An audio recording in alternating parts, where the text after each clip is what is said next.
మీ పేరండి? హరిబాబు సన్న పేరు. ప్రస్తుతం ఉన్న ప్రభుత్వంలో కూటమి గెలుస్తుందా లేదా వైఎస్ఆర్సీపీ పార్టీ గెలుస్తుందా?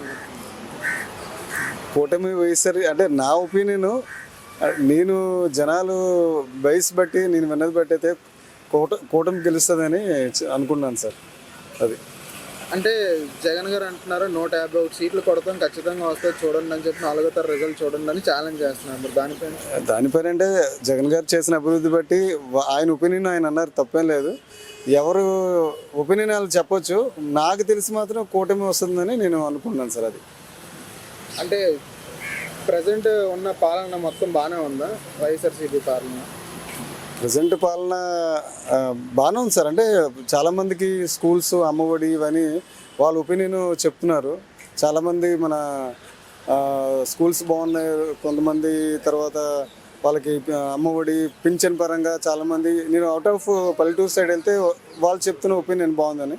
మన సిటీ అవుట్స్కట్లో అయితే కొంతమంది జాబ్స్ లేవని ఇలాగని కొంతమంది నెగిటివ్ చెప్తున్నారు. ఆ ఒపీనియన్లో నేనైతే వింటున్నాను. అది చదువుకున్న వాళ్ళు ఎవరైనా ఇదవ్వట్లేదు కదా, జాబ్స్ లేవు ఏటి లేవని. అంటే మీరు పల్లెటూరు అన్నారు కదా, కొంతమందికి అమ్మఒడి ఉంటుంది, మరి మిగతా వాళ్ళ పరిస్థితి? యాక్చువల్లీ నాకు అమ్మఒడి సంగతి నాకు విషయం లేదు సార్. ఎందుకంటే మా పిల్లలు చిన్నవాళ్ళు. దానికోసం నేను గవర్నమెంట్ నుంచి అయితే రేషన్ వరకు అయితే నేను తీసుకోగలుగుతున్నాను. ఫ్రెండ్స్ మాత్రం నేను ఎడ్యుకేట్ అయింది ఇంటర్ వరకు చదువుకున్నాను, అంతవరకు బ్రేక్ చేశాను. ఎడ్యుకేషన్ పరంగా అయితే చాలామంది కంపెనీస్ రావట్లేదు అని చెప్తూ ఉన్నారు. ఆ ఒపీనియన్ ఏంటంటే నా ఫ్రెండ్స్ కూడా డెవలప్మెంట్ అవ్వాలి, ఇంకా చాలా రావాలి, అప్పు ఎక్కువ జగన్ ప్రభుత్వం అవుతుందని అంటున్నారు.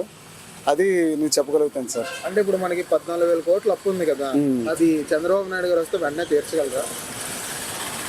అది తీర్చగలరా అనేది అంటే అభివృద్ధి బట్టి తీరుస్తారండి. ఎవరైనా అప్పు నెక్స్ట్ ప్రభుత్వం మారినప్పుడు హెచ్చుతగ్గులు ఉంటాయి కదా, అప్పులు కానీ రొటేషన్స్ కానీ చేస్తారు కాబట్టి తీరుస్తారని అనుకుంటున్నాను.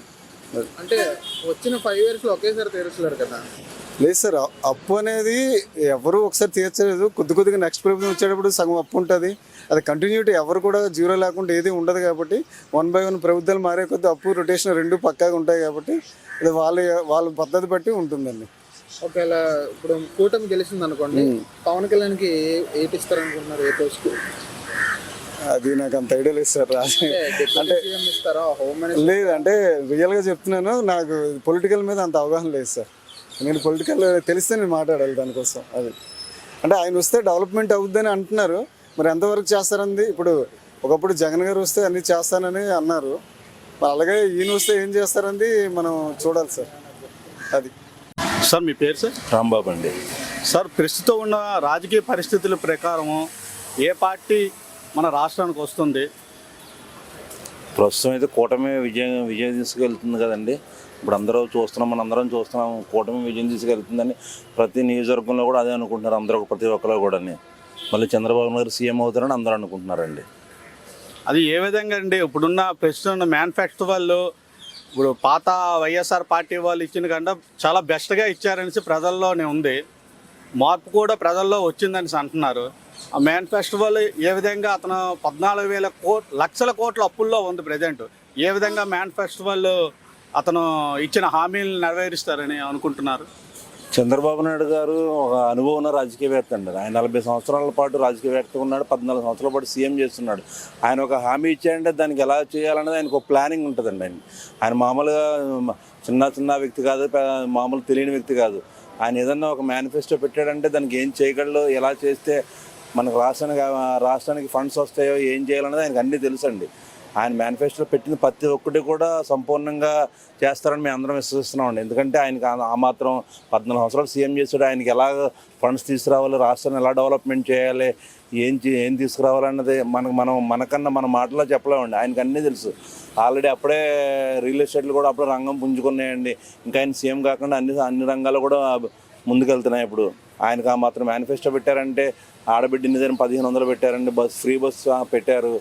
మళ్ళీ అదేవిధంగా విద్యుత్ ప్రతి ఒక్కరికి కూడా 15,000 రూపాయలు చొప్పున అమ్మఒడి ఇస్తా అన్నారు. ఆయన మేనిఫెస్టో పెట్టారంటే కంపల్సరీగా ఆయనకి రెవెన్యూ ఎలా సృష్టించుకోవాలో కంపల్సరీ తెలుస్తుందండి. ఆయన ఇప్పుడు నిన్న మనమే చూసారు కదండి, ఫారెన్ నుంచి, ఆస్ట్రేలియా నుంచి, అమెరికా నుంచి, హైదరాబాద్ నుంచి, బెంగళూరు నుంచి, చెన్నై నుంచి అందరూ ఎలా వచ్చారు, స్వస్థంగా వచ్చారండి. ఎవరిని పిలిస్తే రాలేదండి వాళ్ళందరూ కూడా. వాళ్ళందరూ స్వస్థంగా చంద్రబాబు నాయుడు గారు సీఎం అవ్వాలని వాళ్ళందరూ వచ్చి మరీ ఓట్లు వేశారండి. మీరు అన్నట్టు పాతది వేశారంటే ఎవరికి వేశారండి? ఎవరికి ఏం చేసింది ఏమీ లేదండి. మన జగన్మోహన్ రెడ్డి గారు చేసింది ఏమీ లేదండి. చేసింది అందులో ఏముందండి, ఒకరికి వస్తే ఒకరికి రాలేదు, చాలా వరకు రాలేదండి. మనం ఇప్పుడు జనవరి నుంచి చేశారండి, ఏదైనా ఒకటి వచ్చిందండి, ఒక సంక్షేమ పథకమైన అకౌంట్ డబ్బులు పడ్డాయండి, ఏది పడలేదండి. ఏదో బటన్ నొక్కుంటా పోతున్నారు. ఆ బటన్ నొక్కుతూ ఒకటే కనిపిస్తుంది కానీ డబ్బులు వచ్చింది ఎవరికి లేదండి.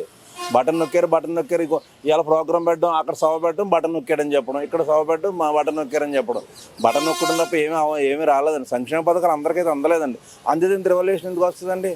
అందింత రివల్యూషన్ రాదు కదా, ప్రజల్లో ఇంత మార్పు రాదు కదండి. ఇప్పుడు మీరు అందరూ ప్రజల్లో మార్పు చూస్తున్నారు. ప్రతి ఒక్కరు కూడా యూత్ మీరు యూత్ చెప్తే నమ్మరండి. ప్రతి ఒక్కరు కూడా చంద్రబాబు నాయుడు గారు రావాలని, రాష్ట్రంలో మార్పు కావాలని కోరుకుని ఈసారి మార్పుని తీసుకొచ్చారండి. యాక్చువల్లీ ఇంతకుముందు ప్రభుత్వము మనకి కరోనా 2 years కంటిన్యూషన్ అయింది. 3 yearsలోనే కంప్లీట్ చేయడానికి ఎలాంటి ఇబ్బందులు ఎదురవుతాయో అనేది మీకు తెలిసిందే. కానీ ఆ ప్రభుత్వంలో ఎదుర్కొన్నది, దానివల్ల మీ ఒపీనియన్? కరోనాలో హైదరాబాద్ డెవలప్ అవ్వలేదండి, చెన్నై డెవలప్ అవ్వలేదు, బెంగళూరు డెవలప్ అవ్వలేదు. అన్ని రాష్ట్రాలు డెవలప్ అయినాయండి. కరోనాలో మన రాష్ట్రం ఎందుకు డెవలప్ అవ్వలేదండి? ఇప్పుడు చంద్రబాబు నాయుడు ఒక 6 నెలల్లో కట్టారండి తాత్కాలిక రాజధాని. ఎలా కట్టగలిగారు ఆయన? కరోనాలో అన్ని రాష్ట్రాలు డెవలప్ అయినాయండి. మన రాష్ట్రం ఎందుకు డెవలప్ అవ్వలేదు? మన చేతకాంతనం అంతే. అది మనకు రాజధాని లేదు, పాడు లేదు. 3 రాజధానులు అన్నారు. ఏది ఎక్కడైనా అయిందంటే ఏది లేదు మనకి. 3 రాజధానులు అన్నారు, వైజాగ్ అన్నారు, కర్నూలు అన్నారు, అమరావతి అన్నారు. ఏది పూర్తయింది? ఏది లేదు. మనం అంతా సంపన్నంగా ఉన్నాం.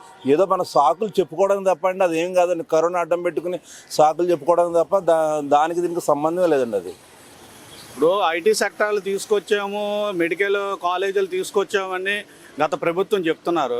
మెడికల్ కాలేజ్ ఓపెన్ అవుతుంది అనేసి అన్నారు. దానివల్ల ఐటీ సెక్టర్ ఎక్కడ తెచ్చారండి? ఐటీ సెక్టర్ హైదరాబాద్ సిటీలో రోజుకున్న 10 కంపెనీలు వస్తున్నాయి. మనకి ఇక్కడ మనం చెప్పుకుంటే నాకు తెలిసి అయితే ఇక్కడ ఐటీ సెక్టర్ వచ్చినాయి. ఆంధ్రప్రదేశ్లో ఎక్కడ వచ్చినాయండి? ఆంధ్రప్రదేశ్లో ఐటీ సెక్టర్ వచ్చినట్టు అది ఏం కనపడలేదు. మరి ఐటీ సెక్టర్ అన్నది మెడికల్ కాలేజీలు కూడా ఓపెన్ చేశారు కదా సార్. ఎక్కడో కడపలో ఎక్కడో ఓపెన్ చేసి మెడికల్ కాలేజ్ ఓపెన్ చేసి అయిపోద్ది ఏంటండి? ఎంతమంది స్టూడెంట్ ఎక్కడెక్కడ ఫారిన్ కంట్రీస్ వెళ్ళి మెడిసిన్ చేస్తున్నారండి.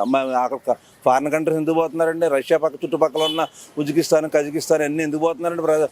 అందరూ మెడికల్ ఇక్కడ మనకు లేకే కదా, సీట్లు లేకే కదా. కాలేజీలు ఓపెన్ అయితే ఈ పిల్లలందరూ అలా ఎందుకు వెళ్ళిపోతారండి? చైనాలో గట్టి ఎందుకు చేస్తారండి మెడిసిన్? ఇవన్నీ ప్రభుత్వం ఏదో పబ్బం గడుపుకుంటా చెప్పి మాట్లాడగానండి. ఇందులో మా ప్రతి రాష్ట్రాల్లో 10 కాలేజీలు ఓపెన్ అయితే మనకు 2 కాలేజీలు ఓపెన్ ఉంది. అది పెద్ద గొప్ప ఉందండి. అందులోనే వైఎస్ఆర్ పార్టీ 151 అసెంబ్లీలో, పార్లమెంట్లో 22 వస్తాయని పక్కాగా బలగుద్ది చెప్తున్నారు. ఎలా వస్తాయండి? అది ఆశాస్పదం అంతే. అది మనం నవ్వుకోవడం తప్ప అందులో ఏముండదు. మీరే చూస్తున్నారు కదండి. ప్రజలు ఇప్పుడు మేమేదో చెప్పడం కదండి, మీటింగ్లో చెప్పడం కదా. ప్రజల్లో మార్పు, యూత్లో మార్పు, యువతలో మార్పు ఉంది, ప్రభుత్వ ఉద్యోగాల్లో మార్పు ఉంది. ఎలా ఉందో మీరు 150 నేను చెప్తానండి, 175 వచ్చేస్తాయి, లేకపోతే 25 వచ్చేస్తాయి. మాటలకి చేతులకి చాలా తేడా ఉంటుందండి. మాటలు ఎన్నైనా చెప్పుకోవచ్చు.